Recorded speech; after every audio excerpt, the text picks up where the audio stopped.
the Take 1 Million that Cara and I have done over the last few months, we've decided that we have a window of very precious time that's about 25 minutes where we're going to share a little corner of our world. And literally, it is a world, isn't it? You're over in LA, part of the world. I'm over in Windsor in the UK.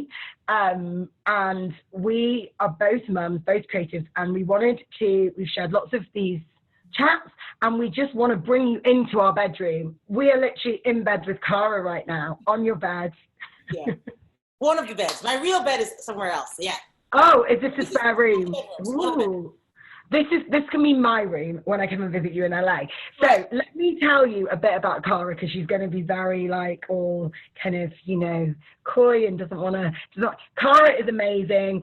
She is a brilliant screenwriter. She's going to start writing some books soon for children. She's very smart, and she's a friend of mine, and we met bloody 20 years ago or something, a long time ago. We're not aging though, are we? Like, I actually think that we look hotter now than we did 20 years ago. Are we allowed to say that? Is that really is that conceited? No, do you know what? I feel like, especially because of what I was saying to you before about that thing where I didn't even want to buy lingerie when I was in the middle of breastfeeding. I have a 2.5-year-old toddler, and I breastfed for 18.5 months, and I had that experience where, like what I'm saying is, we can talk ourselves up now because and see good, because I literally was like, I could no more buy that really hyper gorgeous sexy underwear for me than I could a pig. And I know it's such an awful thing to say, but I genuinely felt it at the time. I felt so and permanently you know what I mean? And I know. And you're beautiful and you look amazing. And I, like, you know, I'm saying that we're both looking better than we did 20 years ago, but I have lots of days where I just feel horrible and disgusting and have like body dysmorphia. You know, body dysmorphia is like an ongoing thing. But there are days, a bit like when it comes to working, where, you know, sometimes you think, yeah, I look good, I look okay. And then the other days when we're completely horrible about ourselves. And I'm trying to work through that as well. But what's really interesting is that we've had lots of these Zooms, particularly over this lockdown period and across the ocean. And we've helped each other with creative pursuits, with, like, we've talked about ideas, we've been really candid with one another. And I don't think people are women are not doing that enough. What is that? Is it a fear of sharing ideas, a fear of failure? I'll tell you what it is, because I'm somebody who I have withdrawn. I have isolated myself, and I asked myself why, because now I'm coming out of it. I asked myself, why did I do that? And I think I didn't want to have to share the roller coaster I've been on. I think I didn't want to share, like what I just told you. Until today, that had never actually come out of my mouth. So you didn't feel confident. Yeah. That I had felt so truly and I didn't know when I'd feel not again. So what was the point of, but it was a 70% off sale, okay? The place was called Friedrichs of Hollywood. It was online, right? And this is not a sponsored post. It's not a sponsored post. But what I'm saying is, I knew it was on sale. If I'd even believed that I could be hot again in my mind, I would have bought it for the future. But I couldn't buy it for the future because I couldn't imagine when I'd ever feel hot again. And I couldn't. So what I'm saying is, do you know what? I bet you looked hot then, hot now. And why are we so unkind to ourselves? Right. We've had a baby, we've grown a baby, we've fed a baby, I think it's because hormones probably too. Hormones, and I don't think mothers are valued generally in society, and where we lose our confidence in our body, and we don't talk about that enough because it expands and it changes and it grows and it moves, and my body is still not my body pre-kids. And then on top of that, we also have the whole thing that the workplace, there's so many inequalities, so it's seen as like a bad thing, like, oh, you're going on maternity leave, oh, is she going to come back, oh, it's kind of a threat to the bit of a loser now. Like you can't be serious now. You can never follow through anything now. Can't trust yourself now. Yeah, and it's like, you know, all those jokes about, I don't know, a woman pilot who has PMT, how's she gonna fly the plane? And then you kind of times that by 1,000,000 when you're pregnant. I remember being on set as a director and a sound man in front of my whole crew. And you know, as a director, you lead that crew. I'd turn around and I was 4 months pregnant, and he said, I just won this award from like Channel 4 and my film had been at festivals, and he turned around and he said, with all these awards that you've won, don't you think it's a huge risk that you're now pregnant? And I remember the tears like bristling in my eyes, because it's very hard to control your emotions when you're pregnant anyway, and to feel so undermined. And to him it was very flippant and natural, and he didn't even think about it. He did try and add me on LinkedIn not long after. I didn't accept that request. Oh, you understand? No. What's he saying? With all the awards, the pregnancy? He was like, oh, you're really like gaining momentum in your career. Don't you think it's a huge risk now? And you know what? I understand that it was a risk but I wanted a baby, and it was a risk to my career because the industry's at fault. But the way he sort of made me feel in front of everybody, and it was like, and I'm pregnant. We're not having a conversation of what if you get pregnant and what's going to happen. You know, I'm 4 months pregnant, I'm down. And I was directing and I was working and I had the worst sickness and I still directed everything. Yeah. And wow. there were no excuses. But what I'm saying is, and anybody else would have just been like, because it was like 9 times a day vomiting. It was horrendous. Wow. And that went on for pretty much the whole pregnancy. So ultimately, it's that thing of, we're not supported by anybody when you have kids. Yeah. Not the workplace. Maternal rights are rubbish. Like, you know, it's really, it's yeah, and it's almost like an act of rebellion to go, do you know what? I am going to still have a baby despite all of this. Because also that's the thing. People, I remember in the past when someone would say she's having someone would say she's having, oh, hey, Dolly. Who's there? Hello. Oh, yeah, just going in to brush your teeth. Okay. Oh, tell us who's that? That's your mother-in-law who's just about to go in to brush her teeth. So I said that I wasn't in my room. I'm in Dolly's room. Hey, Dolly. Dolly's room. I thought I wasn't in our room. I was in Dolly's room. I thought because Aliyah and stuff is happening in that other room. So I thought, So Aliyah's your baby. Well, yes, 2.5 now. Yeah, 2.5 year old. Yeah. And Dolly's living with you because of the COVID period. And you're looking at... because why, and not just because of then. It's like, I'm from the Caribbean.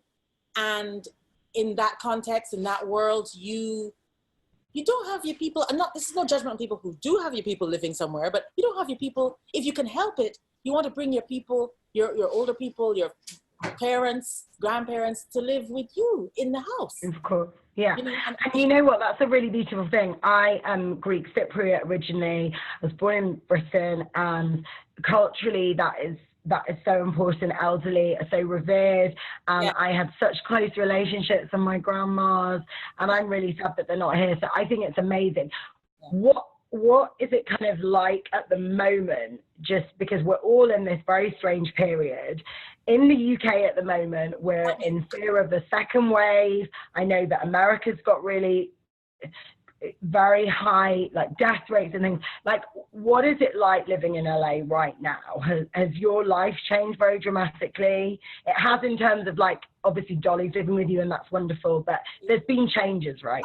I mean, I'm feeling like a very, you know, that secret feeling when you feel like a very, very bad mom, because my little one used to be out at soccer in a park, classes, messy art, and then park with a friend of hers called Naveed after, and a bunch of other kids.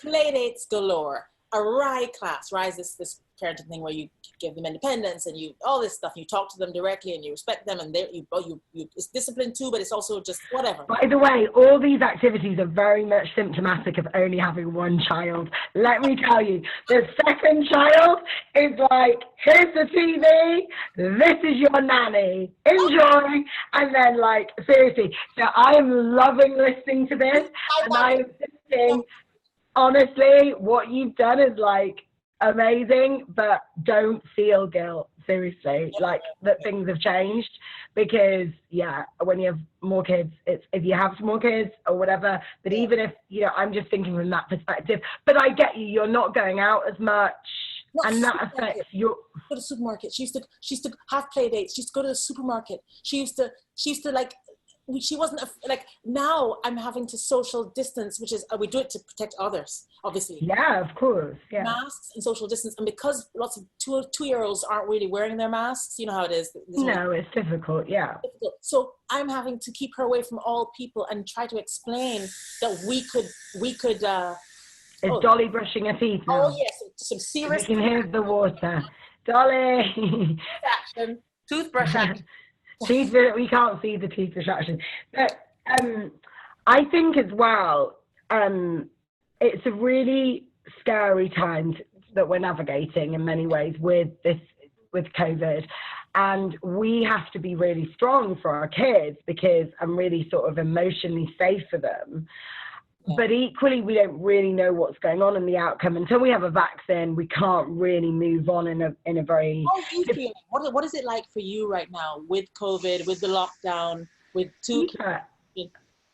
I mean, I'm tired. Like, I'm yawning now. Look. You're not boring me, Cara, I promise. Even though this is take one bloody 125. No, ultimately, I don't know. I feel like it's quite a tumultuous, like, little ride that's going on. Some days I feel calm and I think, gosh, I like the fact that I'm not running around and having to be here and film in a different city and do this. And I was spread so thinly. I was butter. I mean, honestly, I only realized how stretched I was and how much I was almost kind of burning myself out really until I was like this enforced kind of stop. What I would say is that there are things that I miss, and that is my friends, and obviously having even our chats have kept me so sane. A lot of my friends out in LA actually that I've spent so much more time with normally, because in a sense, like, I think we've taken for granted a lot of, we can just pick up the Facebook Messenger, we can do this, but actually we've committed to more Zooms. Yeah. We've talked about creative projects. And I found that with other people. I was on the phone to my friend Simon last night in LA, and I went to bed at 2, but it was worth it because do you know what I miss? That connectivity though, and I know with you I can't see you in real life, but like I miss people. I like people. I've realized that there are also people that are not necessarily my people. They're not, they're people that I felt that it's actually being positive to have some distance from, because not everybody is for you, and sometimes you're a bit more duty bound to people and in normal life. So I think moving into this next step, this next stage, let's say, when now, the restaurants are open and you wear the mask, but things are kind of become a bit more normal in the UK. I mean, look, we're worried about a second wave and things, but just right now, in this moment of filming, what's the date? The Wednesday, the 15th of July, things are slightly more normal for us in the sense that we can meet people from other houses. You still have to social distance. Yeah, so I met a friend with her kids today, and my kids can play, and that's been great. And I've missed collaboration, and I can't hug my friends, but I can, I've just missed that, that eye contact. And also I think I've realized, I wrote this caption on Instagram about, and I don't know, I can't even find it now, but I wrote about how I miss the me from before, like the way that other people make me feel. I miss the fun. I mean, Cara, can you imagine if we were in the same city, how much fun we'd have? Because there's so much fun, just generally. I just think also it's given me a chance, and I want to know how you feel. It's really given me this chance to read a lot more extensively. I've started painting, and I've started writing more, because there's so much time that I've saved from commuting and school runs and all of this stuff where I've been able to compartmentalize homeschool, and it's been so stressful, the whole thing. However, I've had lots of free time because I've not really got a social life and all those kinds of things. Have you found that it's been a creative time for you, or have you found that it's limited creativity? So I definitely, remember I said I'd isolated myself, right? I'd withheld myself. So something weird happened for me with the COVID thing, because I was like, oh shoot, not only is it enforced now, everyone else is living this life. Yeah. And so somehow, weirdly enough, I went from Gollum.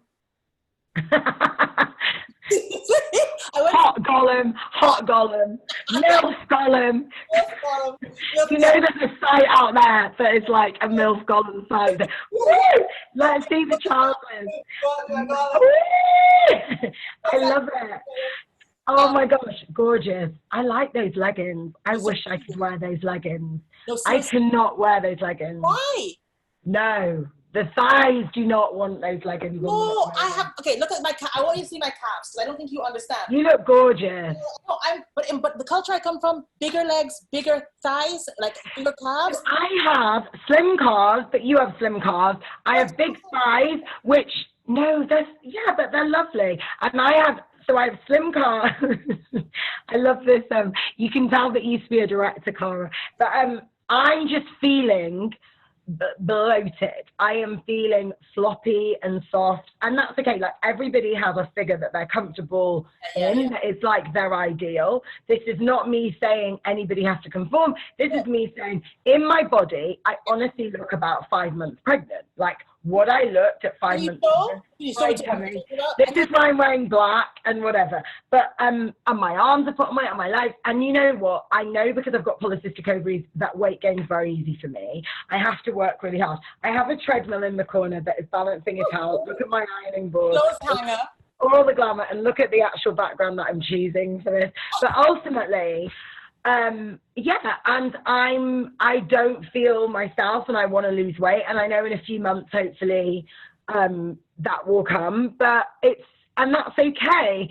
I just think that I'm very hard on myself, and there's days where I've thought, oh gosh, I don't even want to leave my apartment because I just feel, So I don't understand that. I don't. And without being frivolous, it's really funny. It sounds frivolous, but it's one of these things. Actually, if you would ever take on homework, I would say. I'm not yawning at you, by the way. I'm yawning because it's 9 o'clock here, and I only had 2 hours sleep last night. Oh no, you're tired. I know. Okay, I'm tired, but I'm loving this chair, and it will help other people. Yes. I might put headbands on. Should I put a headband on? Yeah. Oh yes, a band. Oh, you look so. Give it some gravitas. I don't know if it gives it any gravitas because I look like a 12-year-old, so that's probably a bit of that. But I was thinking, I'm going to wear more headbands. Right, tell me what you were saying. But it feels like when I had a baby and I felt like not right in my body. It does feel similar. So here's the thing. You remember that Beyonce song which talks about the jelly? Yes. Okay, and not. I am not going to sing that though. No, not. Yes, exactly. But there is room to purely because I can't sing. No, I don't want to. Exactly. You said, I thought you were musical. You told me. I am clarinet, man. I used to play the clarinet. Why don't you play it on the clarinet for us? Exactly. No, I'm serious though. Like, I'm not saying that what you're feeling isn't right for you. I just would love you to have another experience. And so like I said to you previously, I'm obviously from the Caribbean, and in the Caribbean, there's a whole... I'm yawning freely now. I'm yawning like, I'm sorry because I'm so tired, but I'm going to keep... Should I eat some chocolate to keep me up? No, tell me, I want to listen to this because... So in the Caribbean, the hot gal, has a whole heap of thigh, whole heap of behind, maybe some calves. The boobs are not as important, right? They're just not as important at all. But just to have that Coca-Cola bottle shape, Love it. Gorgeous. Yeah, and I love that. I think that is so beautiful. My problem is I've got the hourglass figure, but at the moment there's too much added padding for me, like on my body. And it does, and I need to wear like 2 pairs of Spanx to look nice. Okay, got you. So here's what I'm suggesting to you. And I don't know how anyone's going to take it if you get offended, but No, I think you should go to Dalston. I think you should walk through a neighborhood with a whole lot of West Indians and West Africans. Yeah. Well, I used to live in Broccoli in New Cross, and it's like, because the thing is, you need to be like around women that look like you and have similar bodies, because otherwise you do start thinking, gosh, but actually, you know what? And I don't mean this as like a huge ego. Although I think I'm going to come across really egotistical because I've said that we both look hotter than 20 years ago. But can I just give you this caveat about that? I think that we are so much better with our makeup now as well. Like, I mean, you look really great naturally anyway, but I think for me, I've improved with makeup, with knowing what suits me, with knowing hairstyles. So actually a lot of that, and people discount this because older women, and we're not old, but I'm saying no one's old. Like I don't even consider my 96-year-old grandma old, you know? And again, that's a cultural thing about age. But ultimately, I think as we mature, okay, we do learn more about what suits us, what suits our body. Like I remember I was wearing things that just worked for me in my 20s. I was like, I look at pictures and think, that would never suit your body. Why were you trying to be a Kate Moss in J-Lo's body? Why? Why? Because that skinny little denim skirt, just, no. I mean, it looked okay. It looked fine. But what I'm saying is, like, it could look better with, like, if it was a size bigger, the size that I was meant to buy. So I'm just saying, we put a lot of pressure on ourselves, don't we?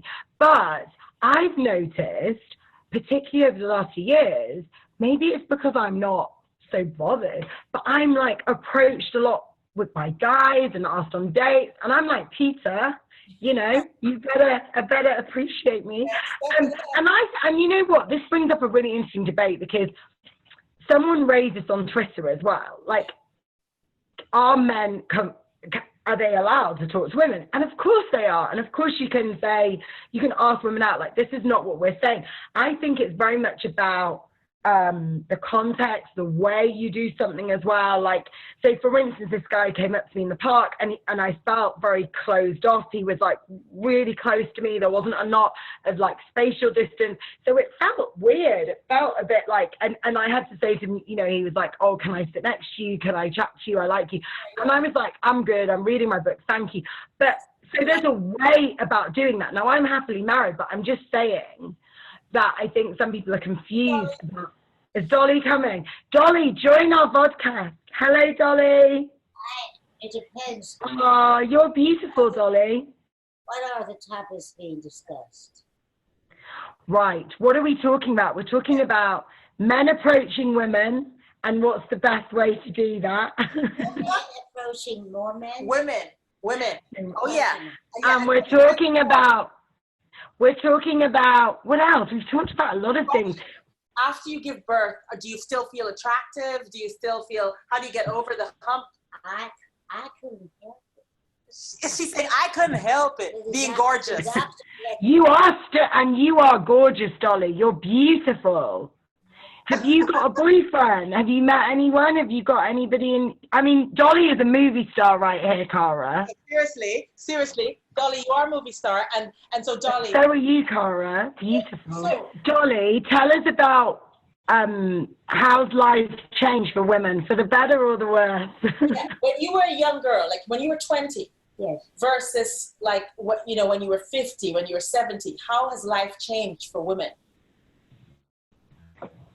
Really, it depends upon the woman and how much guts she has. We've got guts. Confidence. Yes. And then if you have the self-confidence and you know how to demand in a lovely way, not in a shitty-ass way, but you got it made. Yeah. Because you know what? Dolly is talking sense. We don't turn weak at the sight of a man. The men turn weak at our side, at the sight of us. This is true. Dolly is delivering the truth bombs. Dolly, seriously, how old are you, Dolly? Do you mind me asking? Is that rude? What's old? Am I allowed to ask? 94. Oh my gosh, wow. We all know I don't look it. Oh, yeah. I mean, you don't even look 74. This is what You look great, Dolly. Okay, so Dolly, what is your secret to being smart and, well, obviously you were born smart, but you know, what is the secret to everything? Sassy? Oh. Sassy? I mean, big mouth, really. I don't sit and get aggravated. I say what I want to say, but I let you know. Not that I care because I'm letting you know, but I think it's better for me. I don't sit and aggravate and say, I should have said this, and I should have done that, no. and I should have. No, I do it Yes, Dolly doesn't give a damn. Dolly. That is a tweetable. Dolly doesn't give a damn. But Dolly, we need to like appropriate that energy and that perspective, because I think. Yeah, because we are very I think for me, I'm very apologetic, and I'm very like worried about hurting people's feelings, and I want to become more fearless and not care so much about what people think. I think and I've been doing that for kind of 2 years, where I'm a lot more, I care about what I think of myself and what other people that know me think, but not this outside perception of stuff. So Dolly, what's your advice about living a happy, long life? Because this is the dream, isn't it? Is it the dream? It's the dream, right? To be... I don't think we have that kind of control. The only control we have is not to make it a short life because of your behavior and your aggravation and the stuff you pile up inside. Yeah. Wow. So the stress, the heartbreak, the blaming yourself for everything. Like, so sometimes I feel like I would not, I'm not helping myself. If I think, like I was telling you this, Dolly, you'll think I'm a nutter. I was telling Vicki how I saw a year ago when I was still breastfeeding, I went to this website, Friedrichs of Hollywood, which is like a lingerie company. Fredericks. Yeah, is it Fredericks? I don't even know how to say it because I don't remember. It's been a long time. I got myself stuck in the desert. Oh yeah, she wasn't the desert. Wow. But like I was saying to Vicki, for the first time I'm sharing it, so I'm really sharing it a lot. So today is the first day I ever shared this.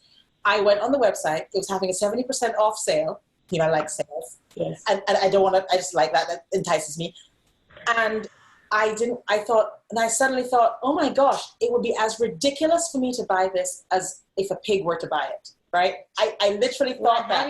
Why do you put yourself in the same class as a pig? I didn't mean to, and it wasn't a weight thing. It was more like I felt like a literal cow. I felt like I was a cow. Why, were you a few pounds over? No. For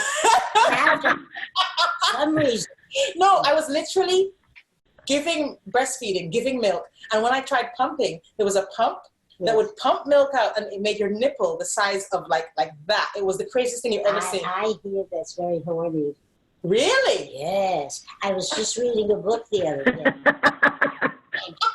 and can I share this on Instagram, on my stories? Because this is, Dolly, you are a queen. Say hi. So we're recording, Cara and I are recording a vodcast over the oceans. And Dolly, who is living with Cara over this period, she is our third member now in the podcast, because you've got some very good life advice, which we're gonna share this. This is the teaser. We're gonna share this. Dolly, you look amazing. And can I say how old you are to people? Certainly. I'm 94. Exactly. Amazing. Right, I'm going to share all this. Cara, you need to get on Instagram, seriously. She didn't lie to her last boyfriend. I didn't lie to my last boyfriend. Oh, wait, I need to get this on. This is amazing. Right, They don't believe me. They just don't believe her. So she'll say 94, and then she'll go, oops, 74, because they don't. I love that. So are you telling guys that you're dating that you are actually younger, basically? She's not currently dating. She's not currently dating, to my knowledge. So the term is Right. Okay, say that. What were you saying? It's that guys so essentially guys just believe that you're 20 years younger. I love that. That's good. We're like all stum now. Yeah, you're all like very quiet now about this. Stum, yes. Stum. I like it. I've got to get out of here. No, it's only one. It's not. I know, out of this room. Oh, do you? Yes. Right, go. So we've had a really great... Sit. Oh, yeah. Oh, lay down. Okay. Okay, we're going to finish up now. Dolly, it's been amazing. You're our first special guest on this podcast. So that is an honor. I think you need to be a regular. Oh, Dolly's taught me a thing or two. Literally, when I first met Dolly, basically we went on a road trip to Vegas, and Dolly and her sister Phyllis taught me how to swear and drink. Wow. What do you mean you didn't know how to swear and drink before Phyllis and Dolly took over? Well, here's the problem. I don't know why it is. A certain kind of West Indian girl, I just never got into swearing. I'm not against swearing. I just didn't get into it. It sounds weird when I say it. I can sometimes swear, but I'm not a professional swearer. Do you know what I mean? They don't pay me for swearing either. No, right. That would make me professional. Dolly, are you a professional swearer, yeah? And how about drinking? What's your poison?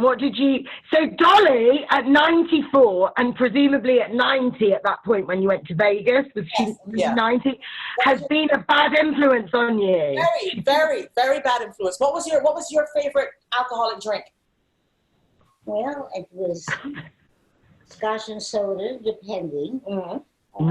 Nice. Good choice. Let's see. Well, if it's a very fine wine. Yes. Yeah. Yeah, we like fine wines. I want to come to Napa Valley and do a little wine tour when I'm allowed. Can Dolly come? I love you, Dolly. You're amazing. Yes. A dry martini. Oh, of course. Elegant, classy. Yeah, love it. Thing in the proper glass. Oh, yeah. Because the ambiance has to be correct. True. Was Dolly a movie star then when she was, because Dolly's got this movie star quality about her. Dolly could have been.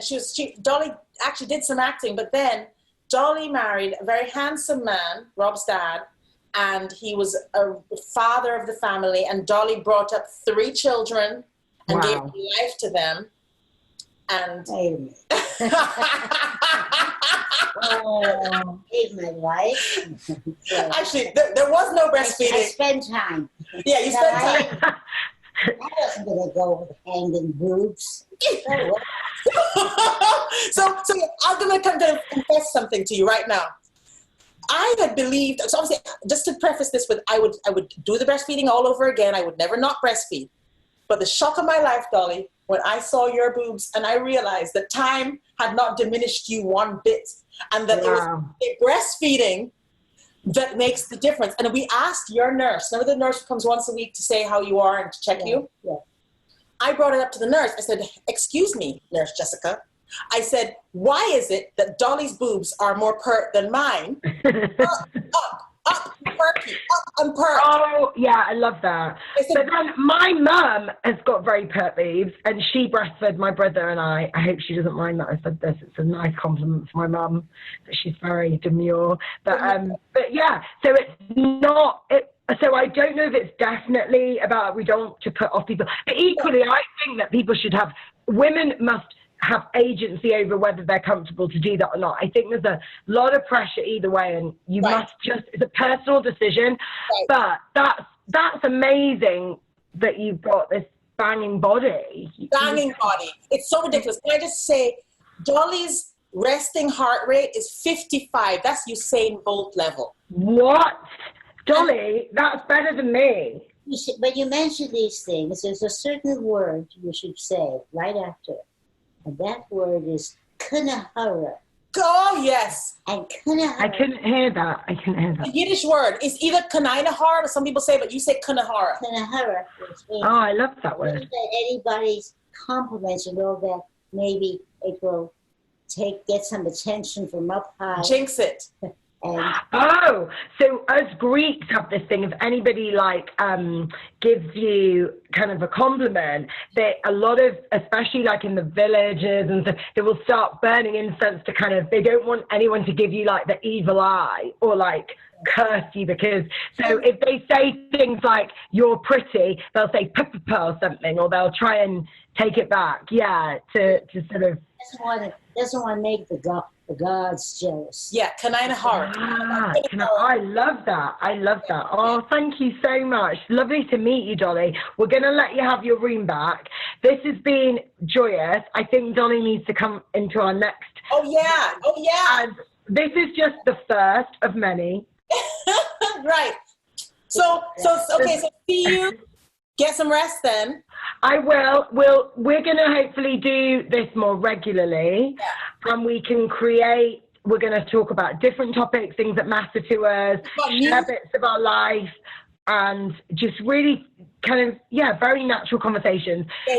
Yeah, so thank you guys for tuning in. We have purposefully wanted it to be very real and not overly kind of polished, just so that we're inviting you into a conversation with Cara and I. And tell us what you want to hear. Tell us actually, what do you want us to talk about? New stuff? Do you want to talk about mom stuff? Do you want to talk about women's stuff? Like, what do you want to hear? And I think because you've got so much wisdom, Cara, and you've helped me a lot with becoming accountable and being brave and writing kind of fearlessly. So all of that stuff I think is really magical. I don't know what I've done for you. Wait, you've done so much for me. All of those things, everything you just said, you've done for me. And I would add, you've gone out there and you have not withdrawn. And I'm someone who has, and I'm coming back out into the world. And so I am so moved and so touched by who you are and how when you get the punches, like when you have those trolls and I can't even understand what you're going. I put myself in your shoes and I try to understand, but I feel the pain of it. And I think this is sad. But you know what? We can talk about that another time. And I'm okay with that. I think ultimately when I had a baby, my first baby, I had a traumatic birth. I completely withdrew. It took 10 months before I even did a blog post. So I know what that feels like to kind of doubt yourself and not want to get out there. And it is scary. And actually, the only way to take those leaps and to push yourself, I think one of the most crucial things is to have a tribe of people that really love you, that they're not friends with you because they want to get anything or they just genuinely, like, unconditionally, you're their great friend. And I feel really lucky that I've got these friends, and you included, that want the best for one another. We want each other to succeed. And I think there's a lot of people that are kind of usurping this sort of movement of sisterhood when they don't really practice it or advocate it fully. And I feel very privileged that I have that pure friendships with you, with other friends, with old friends that I've had for many years. But along the way, I've met faux friends or people that are just in it for whatever they can get. And that's life, that's everybody. And then on top of that, of course, if you put yourself out there publicly, not everyone's going to agree with you, and that's fine. But then there's a nastiness, there's like a mean girl's vibe to some of the stuff that I've experienced, mean mum's vibe. But ultimately, in every profession, in every sector, there's going to be this adversity, this thing where people are not always going to behave well. And I think the important thing is to just lean on yourself, and lots of therapies help me with that. And also just care about the people that care about you, ultimately, like that really know you, and you don't have to please everyone. You shouldn't want to please everyone. I think those people, like, that's the thing. You shouldn't, what I realize is, just because there were things I didn't want to say, like the Friedrichs of Hollywood and the pig thing. Yeah. There was so much I didn't want to say even to myself, and certainly didn't want to hear it said out loud, and certainly didn't want to share it with people. I thought I would rather not speak to them than have to share how I was feeling. And that's why I isolated myself. And I think that's sad. That's so sad, but I think we all do that. We bottle stuff up because we're trying to be strong, and we're also trying to kid ourselves a little bit, because it's a lot easier to distract ourselves and really think, oh, actually, like at the moment, I don't feel that comfortable. But if I comfort eat, or if I do things that distract me from actually like trying to improve myself, Xander's just popped in. Xander, you okay? Right, I'm gonna have to go. Go. What's the love?